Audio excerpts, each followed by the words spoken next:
देखो, जब से फोन्स की प्राइसेस बढ़ी है ना, तब से कहीं ना कहीं कंफ्यूजन भी बढ़ गया है कि भाई अब 15,000 के बजट में कौन से स्मार्टफोन के साथ जाना चाहिए। तो अगर आप भी कंफ्यूज हैं और 15,000 के बजट सेगमेंट में एक कैमरा स्मार्टफोन ढूंढ रहे हैं, तो इस बजट में मैंने आपके लिए कैमरे के अकॉर्डिंग कुछ जबरदस्त स्मार्टफोन को सेलेक्ट किया है, जहां पर कैमरे के साथ साथ परफॉर्मेंस, बैटरी, डिस्प्ले, डिजाइन, मतलब ओवरऑल चीजें वेल बैलेंस मिलने वाली हैं। तो वीडियो को स्टार्ट कर लेते हैं। नंबर 4 पे Vivo T4X को रखा है, जो कि जब से लॉन्च हुआ है ना, तब से बहुत ही जबरदस्त चॉइस है इस बजट में। मोस्ट सेलिंग स्मार्टफोन अपन कह सकते हैं। पहले ये 13,000 के अराउंड मिलता था, अभी प्राइस बढ़ने के कारण 15,500 रुपीज के आसपास अवेलेबल है। पर क्योंकि सेल भी चलती रहती है, वहां पर आराम से ये अंडर 15,000 मिल जाता है। वैसे इसी के सोतेले भाई आप iQOO Z10X को भी कंसिडर कर सकते हो, जो कि Amazon पे देखने को मिल जाएगा। बिल्कुल सेम स्मार्टफोन है, कुछ भी चेंजेस वहां पर नहीं मिलते हैं, बस चेंजेस मिलता है थोड़ा सा प्राइसिंग का। ड्यूरिंग सेल वो थोड़ा सा सस्ता मिलता है, वो अभी रिपब्लिक डे सेल में 13,999 के अराउंड है, और ये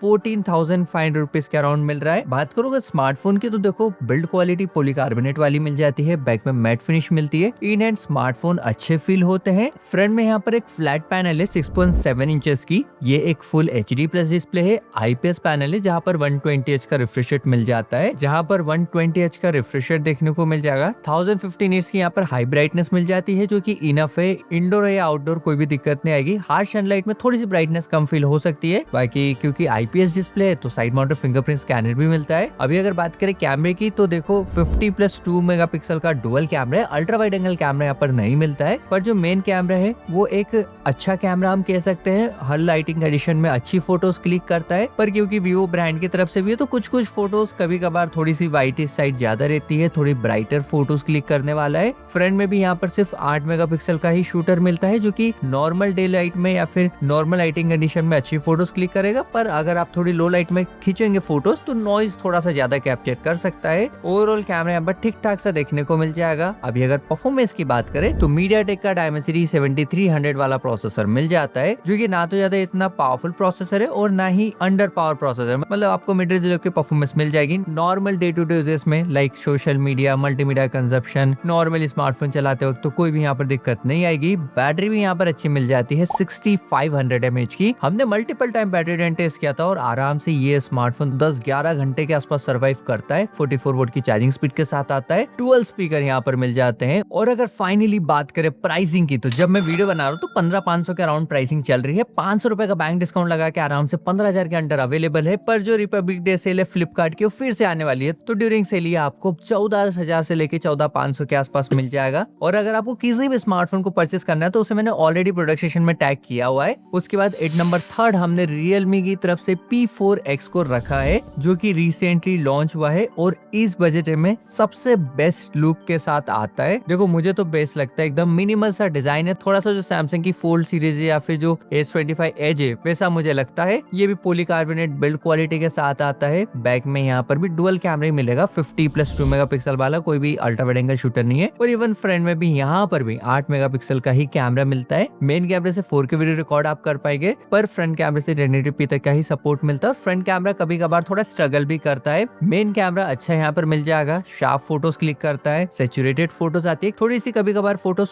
कॉन्ट्रास्टी साइड रहती है, पर ओवरऑल कैमरा अपन ठीक ठाक सा कह सकते हैं। स्मार्टफोन की बात करें तो पॉलीकार्बोनेट बिल्ड क्वालिटी है, बैक में मैट फिनिश है। फ्रंट में यहाँ पर 6.7 इंचेस की एक फुल HD प्लस वाली IPS पैनल देखने को मिल जाती है, जो कि 144Hz के रिफ्रेश रेट पे वर्क करती है। डिस्प्ले की क्वालिटी ठीक ठाक सी यहाँ पर मिलेगी। 1000 निट्स की यहाँ पर हाई ब्राइटनेस मिल जाती है, आर्मर शेल प्रोटेक्शन है। स्मार्टफोन में मिलिट्री सर्टिफिकेशन भी मिल जाता है, IPCC4 की रेटिंग भी दी हुई है। देखो ये स्मार्टफोन उन लोगों को ज्यादा टारगेट करता है जिन्हें कैमरा भी अच्छा चाहिए, परफॉर्मेंस भी अच्छी चाहिए, तो आप जरूर इसके साथ जा सकते हैं, क्योंकि यहाँ पर गेमर्स के लिए GT मोड भी देखने को मिल जाएगा। Dimensity 7400 अल्ट्रा वाला प्रोसेसर है, ये सेम वही प्रोसेसर है जो कि Realme की P4 जो स्मार्टफोन लॉन्च हुआ है ना उसमें आता है, जो कि अभी कहीं ना कहीं 17-18 हजार के अराउंड अवेलेबल है। अगर आप चाहें तो बजट बढ़ाकर उसके साथ भी जा सकते हैं, पर अंडर 50,000 अगर आपको वैसी परफॉर्मेंस चाहिए तो ये एक जबरदस्त चॉइस है। Android 15 out of the box smartphone आता है, जहाँ पर 2+3 इयर्स के अपडेट भी मिल जाएंगे। बैटरी की बात करें तो वो जबरदस्त मिलती है 7000 mAh की, और जब हमने इसका अभी बैटरी ड्रेन टेस्ट किया था तो 12.5 घंटे के आसपास सर्वाइव करा था। मतलब आपको अगर नॉर्मल यूज करते तो आराम से 2 दिन तक का बैटरी बैकअप मिल जाएगा। 45 वोल्ट का चार्जिंग सपोर्ट है, डुअल स्पीकर यहाँ पर मिल जाते हैं। और अगर फाइनली बात करें प्राइसिंग की, तो smartphone 3 colour variant, 3 storage variant के साथ मिल जाता है। पर पर इसके जो बेस वेरिएंट की प्राइसिंग है वो अभी 14,999 के अराउंड चल रही है। ड्यूरिंग सेल आराम से ये 13,999 में भी देखने को मिल जाएगा। भाई दोस्तों, अगर आपको अभी तक वीडियो पसंद आ रही है तो वीडियो को लाइक कर देना, सब्सक्राइब कर देना, कमेंट भी कर देना अगर आप कंफ्यूज है कौन से स्मार्टफोन के साथ जाना चाहिए तो। बाकी 8 नंबर सेकंड देखो, दो स्मार्टफोन को हमने रखा है। पहला तो हो गया G57 पावर, जो कि नो डाउट स्पेसिफिकेशन वाइज एक बहुत ही अच्छा स्मार्टफोन है, ऑलराउंडर और वेल स्पेक्स के साथ आने वाला स्मार्टफोन है। पर कहीं ना कहीं इसका कैमरा इतना ज्यादा पावरफुल नहीं है जितना G67 पावर में देखने को मिलता है, इसीलिए हमने इसे इंक्लूड किया। और ड्यूरिंग सेल ये आराम से 15,000 के अंडर भी देखने को मिल जाता है। बाकी देखो, स्मार्टफोन की बात करूं तो साइड फ्रेम यहाँ पर पॉलीकार्बोनेट की है, बैक फ्रेम वीगन लेदर का देखने को मिल जाता है। और इस बजट सेगमेंट में वन ऑफ द मतलब प्रीमियम स्मार्टफोन अपन कह सकते हैं। कैमरा भी यहाँ पर तगड़ा मिलता है, 50+8 मेगापिक्सल का तो बैक में कैमरा मिलेगा ही, मतलब अल्ट्रा वाइड एंगल शूटर भी है। और फ्रंट में भी यहाँ पर 32 मेगापिक्सल का सेल्फी जिटर मिल जाता है। फ्रंट एंड बैक से 4K वीडियो आप रिकॉर्ड कर पाएंगे। फोटोज की क्वालिटी ओवरऑल अच्छी देखने को मिलती है, मतलब अच्छे से वेल एक्सपोज मिल जाएगी। कलर को अच्छे से हैंडल किया हुआ है, कॉन्ट्रास्ट को अच्छे से हैंडल किया हुआ है। और क्योंकि अल्ट्रा वाइड एंगल शूटर भी, तो कहीं ना कहीं वर्सेटाइल कैमरा सेटअप यहाँ पर मिलता है। फ्रंट में एक फ्लैट डिस्प्ले मिलती है 6.7 इंचेस की, जो कि 120Hz के रिफ्रेश रेट पे वर्क करती है। 1000 निट्स की यहाँ पर हाई ब्राइटनेस मिल जाएगी। आराम से नॉर्मल डे टू डे उसमें कोई भी दिक्कत नहीं आएगी। हार्ड सनलाइट में थोड़ी सी ब्राइटनेस कम फील हो सकती है, पर नॉर्मल डे लाइट में आपको कोई भी दिक्कत नहीं आएगी। कॉर्निंग के गोरिल्ला ग्लास 7i का प्रोटेक्शन है, मिलिट्री का सर्टिफिकेशन भी दिया हुआ है। डुअल स्पीकर भी यहाँ पर मिल जाते हैं विद डॉल्बी एटमॉस। अभी अगर बात करें परफॉर्मेंस की तो 7S Gen 2 वाला प्रोसेसर है, जो कि थोड़ा सा पुराना जरूर है, पर स्टिल बजट के अकॉर्डिंग एक स्टेबल अपन कह सकते हैं। और इस बजट रेंज में आने वाले मोस्टली स्मार्टफोन से बेटर परफॉर्मेंस के साथ ये आता है। Android 15 out of the box मिलता है। और एक जो कॉन यहाँ पर मिलता है वो यही है कि सिर्फ 1 साल का ही OS अपडेट मिलेगा। 3 साल के यहाँ पर सिक्योरिटी पैच अपडेट्स मिल जाते हैं। 7000 mAh की बैटरी विद 33 वोल्ट का फास्ट चार्जिंग सपोर्ट भी है। फाइनली बात करो प्राइसिंग की तो ये स्मार्टफोन 3 कलर वेरिएंट और एक स्टोरेज वेरिएंट के साथ आता है। और इसकी जो बेस वेरिएंट की प्राइसिंग है वो नॉर्मली 15,999 के अराउंड रहती है और अभी भी वही चल रही है। 1000 रुपए का बैंक डिस्काउंट लगा कि ये स्मार्टफोन आराम से 15,000 के अंदर मिलेगा। बाकी उसके बाद फाइनली 8 नंबर 1 हमने सैमसंग की तरफ से गैलेक्सी F36 और M36 को रखा है। दोनों ही बिल्कुल सेम स्मार्टफोन है। जैसे T4X और Z10X है।